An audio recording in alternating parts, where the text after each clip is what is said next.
Hello, Bill Staikos. Welcome back to the DoingCXRight show. It is absolutely wonderful to be back. Thank you for having me, Stacy, and it's great to see you again. Always a great conversation with you. Oh, thank you. Well, we spoke over the years, but you were on my show, I think it's pre-COVID, maybe it was during COVID, and we are certainly both have transformed so much in our lives. So I'm excited to talk about doing CX right and a lot of details behind that because so much has changed, there's new things to talk about. So if you would take a moment and share a little bit about who you are, what do you do before we dive deep? Sure. So thanks for the opportunity. Gosh, who I am. I should probably polish this up a little bit. I would describe myself as, today at least, I would describe myself as someone who works with organizations to help them understand how to drive revenue, how to increase efficiency in their organizations, and how to drive customer-led culture, leveraging AI and analytics and scaling business outcomes through those mediums, but all through a customer lens. Mm-hmm. So I've spent my career in customer and employee experience, largely in financial services. Actually, nearly my entire career in financial services, 3 years of which I spent at a company called Medallia, which is an enterprise CXM platform, which you know, and maybe some of your listeners know. And I acted as an executive advisor for the company, where I had a pretty neat job. I got to work with brands like Hilton, Marriott, Apple, Bank of America, and help them accelerate sort of their CX and EX goals and objectives, and through the technology as well. For the last year plus, I've been leading client insights and analytics for BNY through their asset servicing division. Obviously, since recording this and now I'm no longer there, I'm kind of figuring out what my next step is going to be. So when you came on years ago to this show, and we talked about what doing CX right means, there was no AI front and center. So here we are, fast forward. When I ask you what does doing CX right mean to you, what's the lens? How would you answer that today? So I actually went back and I listened to our old podcast. I don't actually recall the date. I didn't check the date of that, but I did listen to that. And you asked me this question. So it'd be funny to do a split screen of that. And because my answer has changed. It's evolved for sure. I think that there are some core fundamentals that have not changed. One, at least for me, I think it means three things to me. One, you've got customer-led value creation. And what I mean by that, you've got every decision around the customer's desired outcome is engineered. You take that first, right? Then you drive backwards, or you back calculate operational, financial, data requirements into the firm to be able to resolve those. So I think a lot about, and where maybe it's evolved over the last 3, 4, 5 years is now, especially with the advent of AI, I think we're probably too AI focused. We're in that hype cycle. I like to think about human-driven intelligence, where the human is at the center of sort of the AI sphere. I think number two, what it means to me is connected intelligence. And while AI is a big driver of that, it means collapsing data, analytics, human judgment into a place where you can think about being predictive, understanding friction, and ultimately even designing that friction in a way that either goes away, or if you're really lucky, being able to design orchestration around those journeys so that it goes away before the customer even realizes what's happening. And third, and I think this is foundational too, is you've got to have accountability. And you don't need AI or tech for that, frankly, right? But you do need cross-functional governance. You do need ops, finance, risk, compliance, legal, CX, sales, marketing, coming together to understand the customer, what they're trying to achieve through your brand or with your brand, and then being able to deliver a product or service that is aligned to that expectation. So there should be no daylight between what the customer expects and what you deliver at the end of the day. Mm-hmm.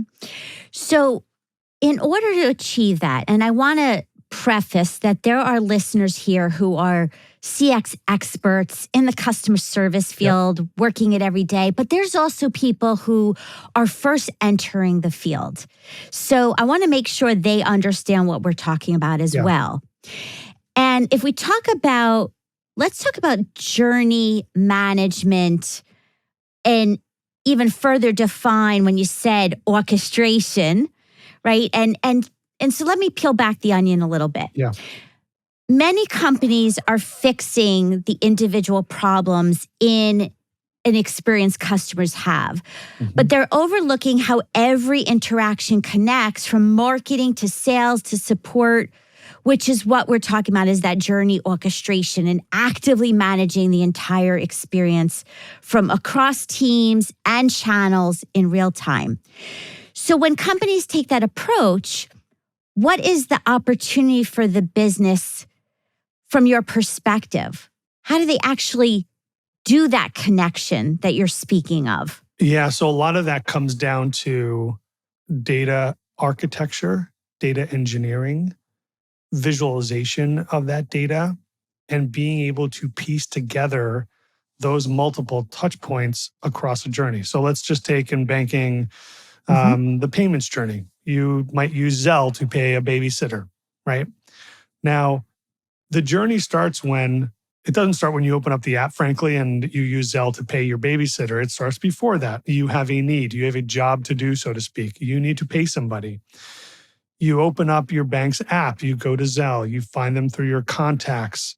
You click the contact. You then enter the amount that you need to pay. Now, banks make you kind of say, are you sure? Are you really sure? Are you really, really sure that you want to pay this person? Which kind of creates a little bit too much friction, but it's a good thing because banks won't actually reimburse you if you make a mistake on Zelle. And then you close out that app, you get a text message saying you've paid this person X amount, and you kind of move on with your day. So being able to map out that process, right? And front of the house, so what the customer is seeing, what are they doing and what are they seeing, as well as the back of the house. So what's happening on the banking side to be able to execute that transaction? What are the emotions around that transaction, right? Maybe I've got a large figure to pay somebody. I'm a little nervous about that because I know if I fat finger it, forgive the term, I will lose that money, right? So thinking about the emotions that a customer goes through, what they need to do, and then piecing and stitching together the front of the house and the back of the house through a visualization. Now, that's one way, and you can journey map that and create sort of the visual of that in a PowerPoint or on a big piece, big whiteboard, et cetera. Where we've evolved to, though, is a place where you can stitch that data together and create a persistent view of that journey through data. And that can be digital behavior on the app from a customer's perspective. That can be systemic change or processes from the banking perspective. Maybe you've got a post-transaction survey. You can bring that data in to understand how the customer felt about that transaction. And you can start then to map out what our customers are doing, how are they feeling, and are they even able to execute that transaction through the journey? Like what the bank intended to create for that customer through app or online, as an example. Is the customer actually achieving that goal, or are they dropping off in frustration? And then how do you then map that out and fix it? And so there's some really important data around this, right? So there's some stuff that, and I've got it up and I wanted to kind of share it. There's if you look at firms that unify data and decisioning across their journey, they're growing revenue by almost 6 times faster than laggards. Okay, so think about the power of mapping out a journey that drives revenue for your company. I guarantee you there's a leaky bucket in there, and you can fill those little holes and actually quantify what you've done if you fix the leaky bucket. You've got margin expansion. Adobe has come out with a study not too long ago where firms have plus 400% ROI. on being able to map out journeys and digitally enable them by combining things like CRM, your CDP, journey analytics, et cetera. There's a 400+% ROI on those capabilities, right? And then you've got sort of like being able to identify how to better acquire or shorten the sales cycle of a journey, as an example. And then how do you kind of bring in revenue faster? So there are multiple benefits, all of which can be financial, measurable, quantifiable, that you yourself as a CX leader can then take that benefit to the firm, whether that's efficiency or revenue or whatever that might be, and be able to say, look what we've fixed and look how much we've created or the value we've created for the organization, right? A static journey map on a wall helps nobody. In fact, it'll be there in the same way a year from now. I can guarantee it because I've unfortunately I have those kind of, whip marks on my back to prove it.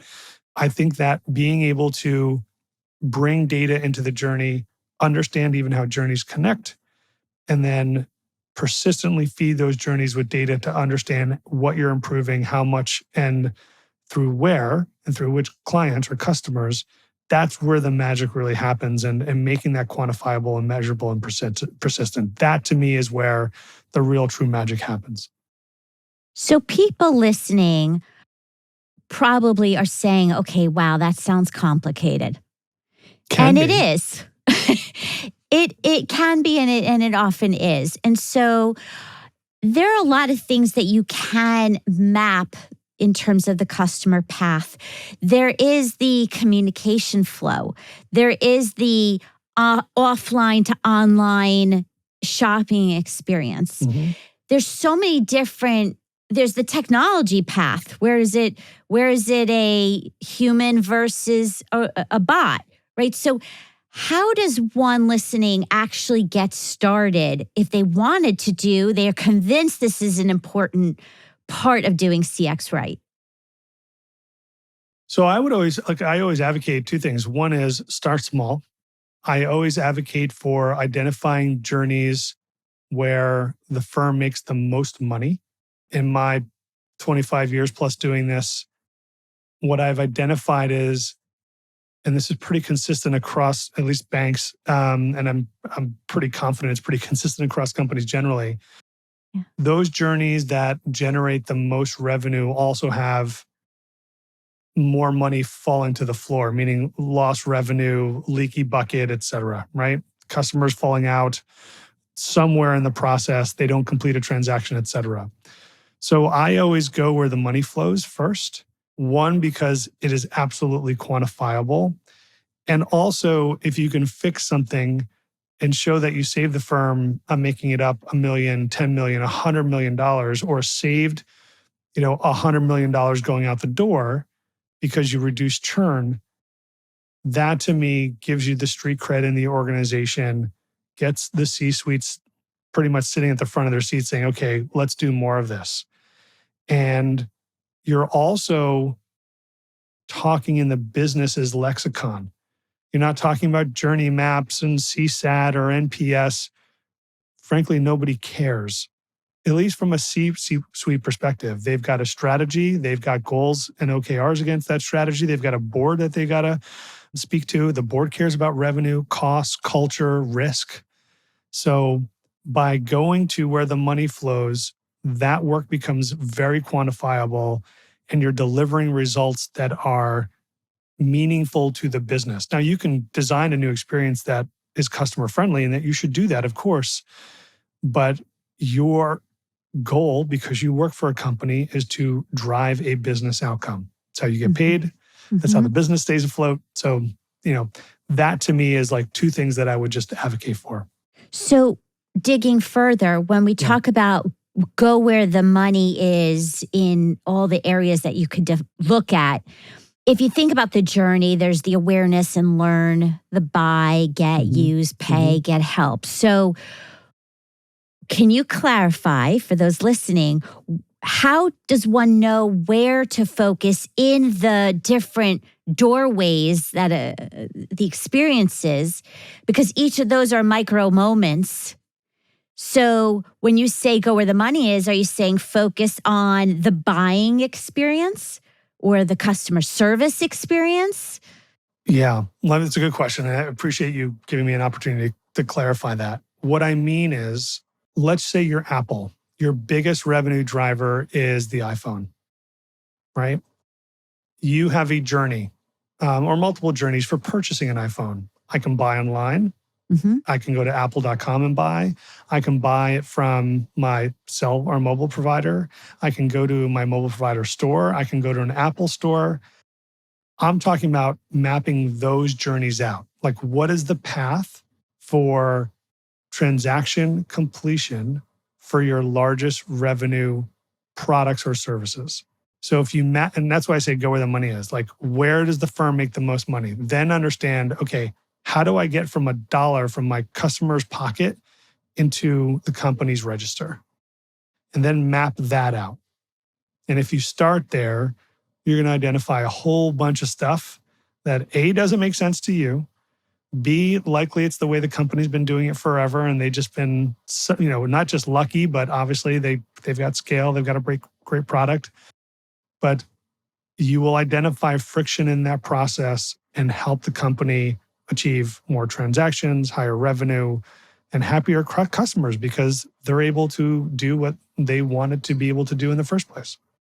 So now once you fix the buying experience and you've removed all those friction points Yep. that make them not be able to complete their transaction, for example, so many companies are focused on acquiring more and more and more, and they're forgetting to love the ones they have. And so where does this whole process and mechanism of journey mapping and journey management play in retaining and keeping them now that you fix the buying experience? Yeah, so the front door has a new coat of paint. You've kind of fixed sort of the hinges, new doorknob, nice new windows in the front. Now they're in the house. Yes. So I think there is then understanding, and here's another great way, and again, kind of follow the money. Where does the firm lose the most money?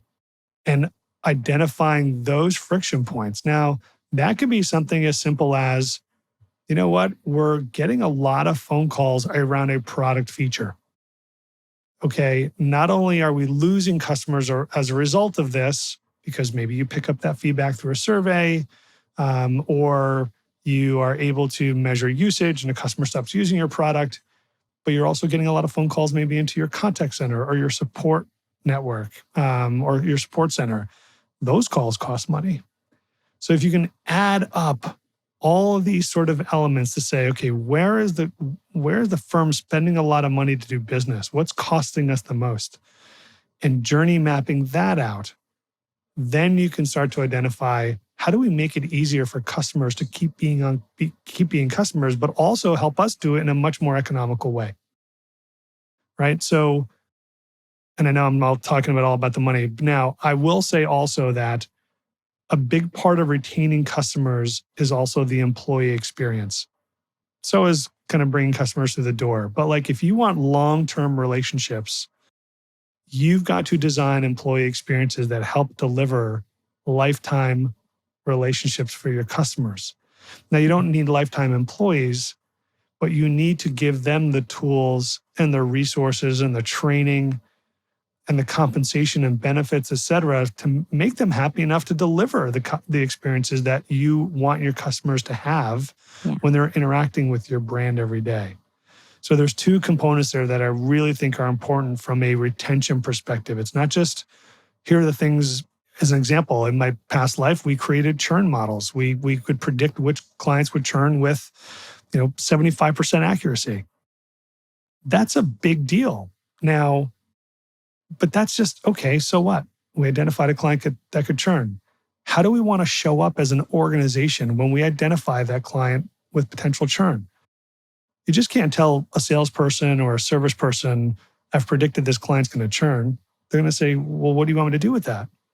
So giving them the tools and the resources and training to take that information and make an intelligent decision about how to retain them is really critical. So two really important points there. Mm-hmm. I want to reiterate a couple things. One is once you do really go deep into the journey interaction points as we defined. I want people to understand that you do that internally and collaboratively with your teams, but make sure you validate with real customers. 100%. Otherwise, you're just managing from inside and you're guessing. That's 100% right. And you don't have to necessarily go to customers for all that information, right? In fact, you could argue that's not even feasible. You probably have a ton of data already in-house. Maybe you're looking at digital behavior and you're tracking digital behavior. You can look at operational and financial, transactional data. There's a lot of data points that you can bring into that journey. One, to digitize it. Two, to datafy it. If that's even a word. But then where you have information gaps, that's where you want to go and or assumptions, that's where you want to go to your customers and either validate or fill those data or insight gaps and ask them directly, what's the pain here? Why did you stop? Why did you move on? And validate those assumptions. Yes. And you said the word pain. What's the pain here? I want people to also understand that there are emotional highs that you can create. And I've been digging really deep into this concept of creating those emotional highs. And I believe that you can eliminate the pain, boost up the emotional highs, and that's also how you keep people creating it in those different moments of interaction. Yeah, I mean, it's classic peak end rule in psychology, right? So what is the peak of an experience? If you're getting married and you're staying at a hotel, it's probably the event at the wedding hall or at the hotel. Or if you're on vacation with your family, the peak could be anything from the kids are in kids club and you and your spouse are having a great, cocktail or whatever your beverage of choice is by the pool and just really enjoying each other as a couple. Those sort of like the peak of that experience, like the why did you start this experience in the first place? When that why is at its height, that is the peak. And then at the end of that experience, did we leave you with a bad taste in your mouth as a customer? Did we mess something up at checkout? These hospitality brands think tirelessly about how to make that checkout experience as easy as possible, whether you're a business customer or sort of a personal travel customer. And that's a really important framework to think about and use, particularly in the work that we do. Yeah. Now, who needs to be responsible for managing and governing the customer experience with all these moving parts? What's your view on that? Oh gosh, that's definitely evolved. I forget if you asked me that when we last met. Look, I'm a really big believer in having, at least right now, I'm a big believer in organizations having a chief customer officer or chief client officer. And that individual should own the vision and the strategy, should own the cross-functional governance, bringing people together, but they shouldn't own the execution of delivering on that experience.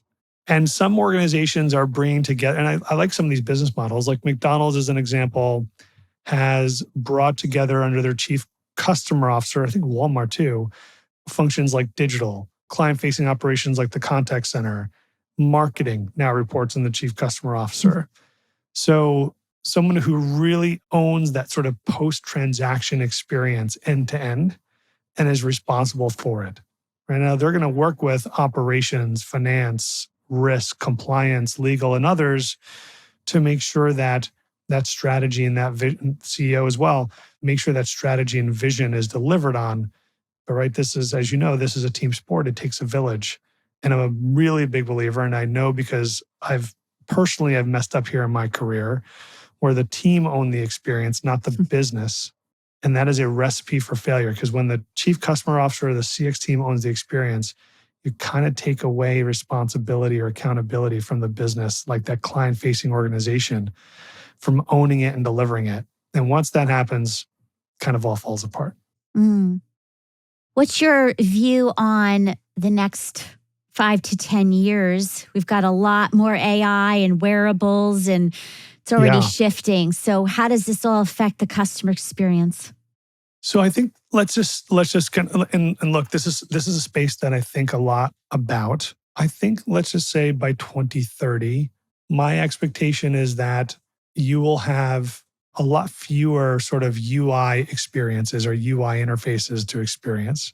I think that you will have experience in the background, whether that's your multiple personal agents, multiple agents from the brands that you buy from. And a lot of it is going to be contextually driven based on the wearables that you have. You might have a smart ring, smart watch. You might have goggles or glasses. You might have another wearable like clothes or other technology that is constantly relaying contextual information in real time to your agents that then can interact with the brand's agents and deliver the experience that you're looking for in real time. Even websites, I mean, today websites are dynamic through journey orchestration. You can surface different rates to different customers based on their behavior online or in an app, as an example. You will have what I'm calling experience actualization, where the experience manifests in real time based on the data you're sharing with that brand through an agentic framework. And then the brand's agents will then tailor that experience in real time for you. Mm-hmm. Right? So like no more saying to the server, I need a lemonade. You've probably already told your spouse, or significant other, you know what, I really would love a lemonade. And then all of a sudden that order goes to the kitchen and comes out, right? Like, why order it if you don't have to? Yes. It's the old Jetsons cartoon in reality. A little bit. Look, I'm really excited for that, frankly. I think that it means a lot. There's a lot of change that will happen in our discipline as a result. I think things like design and designing journeys and orchestrating, or the design of orchestration, becomes really important, right? Being able to help agents figure out how to improve things through a journey is going to be a skill set that we're going to need to learn as a discipline. We don't have that today. So, this concept of the CX engineer, I think, is going to be much more prevalent, and our skill set will have to evolve to be able to meet that need. Yes. And as we define the journey, we're going to have a journey for the human and non-human, and where they come together and where they're Correct. separate. I mean, it's going to make it more complicated yet simplified simultaneously. I'm not sure. I think in the early days, over the next couple of years, I think it's going to get much more complicated before it gets easier. And the reason why I say that, Stacy, is if you have a personal agent transacting for you, right? MasterCard just came out, and Visa for that matter just came out with these agents that can transact for you, right? If the agent is transacting on your behalf because you've given it permission to do so, who's the customer? Yeah. Right? Because the brand is interacting with an agent. It's no longer interacting with you in theory. So I think that these are some really big existential questions that organizations are going to have to answer, frankly, and build frameworks around that. And we're not even asking really those questions yet, which is a little bit scary. We're so focused on the shiny toy and, it's agentic AI in my software solution. Like, who cares? Yeah. I still have to define who my customer is still, right? And they will be machines. Yeah, but that's fine. But you still need to define who they are. And then from a legal and risk and compliance perspective, there's a lot of work that companies are going to have to build out, right? To be able to, you just can't copy and paste your customer definition onto the machine. That doesn't work. No. Right? So, no. It's going to get pretty tricky. So last few questions, rapid fire here. Oh boy. Unless you have a long answer for this ROI question, which is, so many people are saying CX and journey management, all of that is nice, but it's not like an e-commerce, like quick win, cash register. They think that journey orchestration sounds good in theory, but have you seen any cases where it's so clear that there was revenue gained? It's not fluffy. What do you say to those people that have that perception?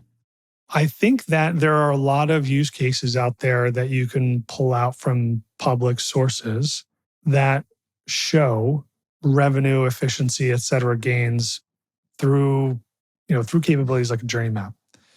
I think where the breakdown happens, Stacy, And I think this is I'm going to generalize for our discipline here, and you can tell me I'm wrong, or your listeners can tell me I'm wrong. I think that we've been so focused on our own lexicon for so long that we've missed the point of what the work actually is. I mean, for me, I feel like I have seen sort of a decline in the discipline or the influence that discipline has had in an organization, but I don't talk in the context of journey maps anymore. Mm-hmm. I talk in the context of business outcomes and the value created. Now, a journey map is a tool to get there, but the C-suite doesn't care how you get there, right? You can make a business case for retaining $200 million, which I've done in a past life.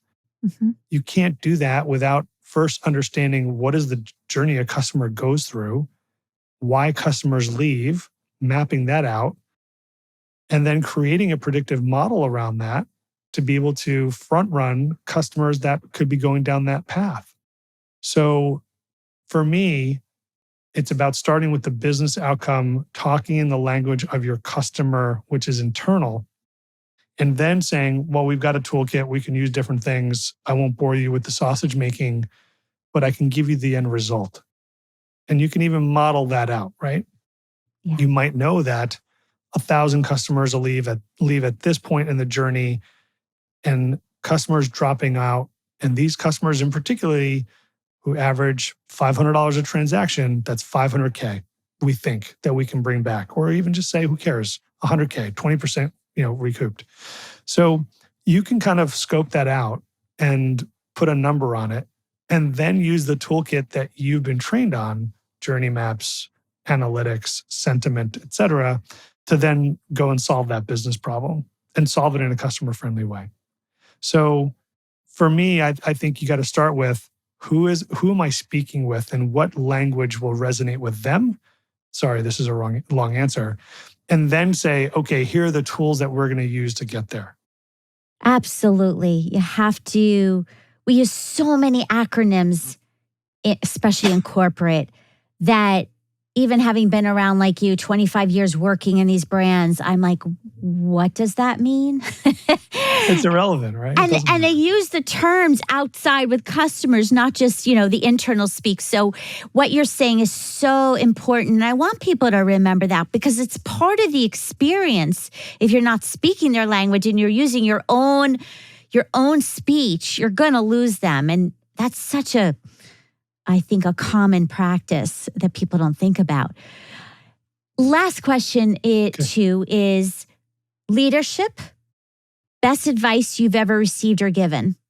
Best leadership advice I've ever been given, and I still give, is you've got to, if you want to be a leader, first you have to love yourself, because then only then can you love the team that you work for, that you're leading. And I think that is a really important thing that people forget. And I think if you show that, if you love yourself and you can love other people and you can express that love, professional love, of course, to your team, I think that's when people will look at you as a leader and respect you and listen to you and hear your ideas and want to go execute against those ideas. If you can't show that to your team, then I don't think that you will ever become a leader in the true sense of the word.